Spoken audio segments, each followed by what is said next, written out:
there was this guy. My mother rented her house out in 8th grade. And I've told a lot of these stories. I'm not going to go back into them. But suffice to say, she rented it out to a lot of people who ended up selling drugs. Because in Long Island, when you were renting a room and you didn't have any credit, you worked in construction. And construction meant that you sold drugs. And then you also maybe you did construction. But you also sold drugs. That was what it meant. And she rented it out to one guy named Dennis. Dennis was the only one in the house not selling drugs. He barely had any fucking money. And he was an older guy. He was an interesting guy. He was very spiteful. He went to Vietnam. He served in Vietnam, came back from Vietnam, had this thriving baseball card business. Him and his wife into parties, coke, booze, the whole thing, the whole 9 or the whole 8, coke. Him and his wife got divorced. I don't know why. Maybe he boinked somebody else. I don't know. Irreconcilable differences, whatever. And instead of giving her alimony, he decided to quit his job and go live in a van down by the beach, by Long Beach, okay? He then moved into my mother's house, where he befriended me and my friend Shay, and he would tell us all these stories about, bar fights and Vietnam. And he was a cynic because he was old enough to have heard all the bullshit from every politician.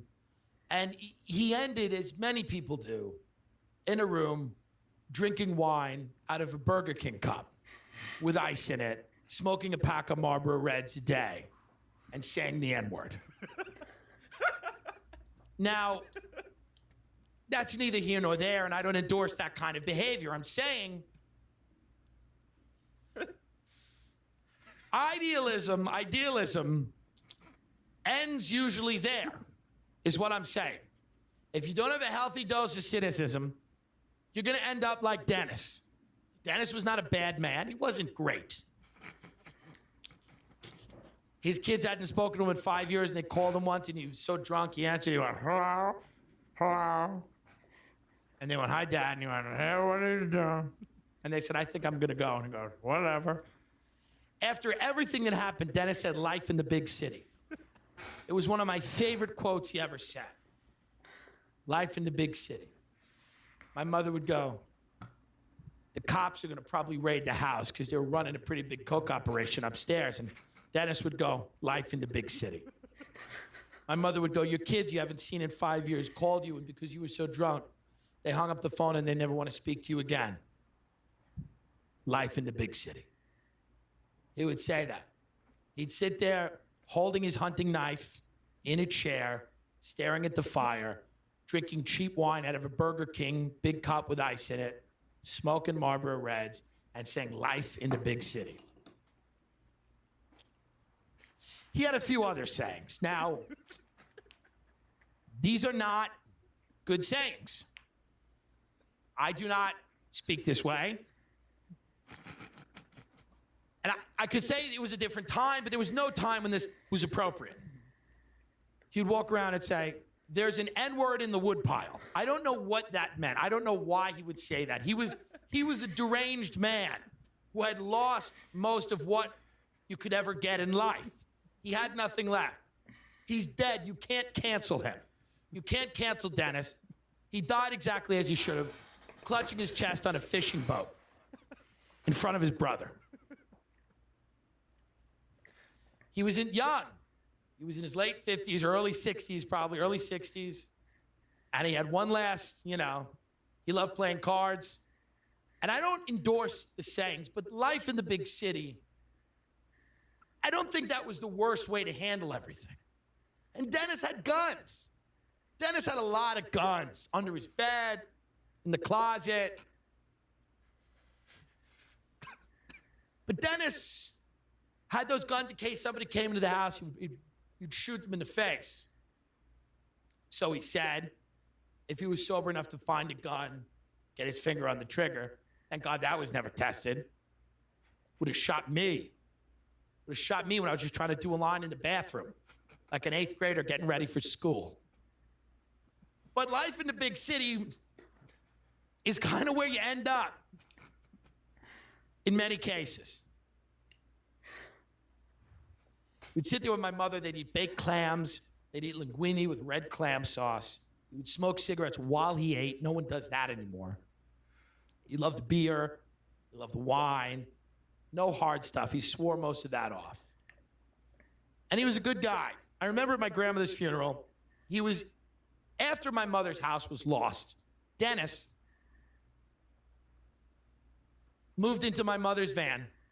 He came full circle. He moved into my mother's van, and then he parked it in my grandmother's driveway, and he would shower in my grandmother's house, and he would live in the van. And he would give me advice. He'd give my mother advice. Living in a van in a driveway in Long Island, he would say, this is what you got to do, and this is how you got to do it. This is how you must proceed. This is the way life is. And sometimes you'd kind of say to him, and he'd say, hey, I'm living in a van in a driveway. Life in the big city. Now, he never lived in a big city. Never lived in a big city. No. He'd been to the city a handful of times, but the city was not part of his existence. He was very comfortable on the marsh of Long Island. I remember he came to my grandmother's funeral. He moved in with another man in New York, another man in my town, and now this man had a son. And this man's son would get out of jail every 3 years and try to kill his father. This is a fact. He'd get out of jail every 3 years, go try to kill his father, and also try to kill Dennis. You know, they'd have to jam the door shut and everything, like clockwork.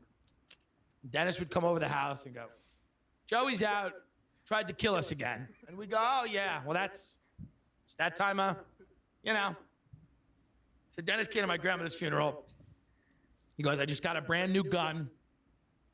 I said, oh, good. And he goes, and I'll tell you right now, he goes, when Joey gets out this time, when I see him, I'm just going to kill him.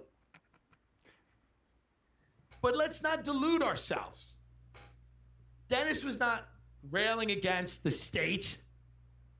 He just wanted to shoot his friend's son before his friend's son came in the house and tried to kill his father and Dennis. That's all. I get it. You know, life in the big city. I miss Dennis. Dennis was, again, not winning any awards as a humanitarian. Who's not the most woke person. I think we've established that. He was not woke. He was barely awake, literally. You know?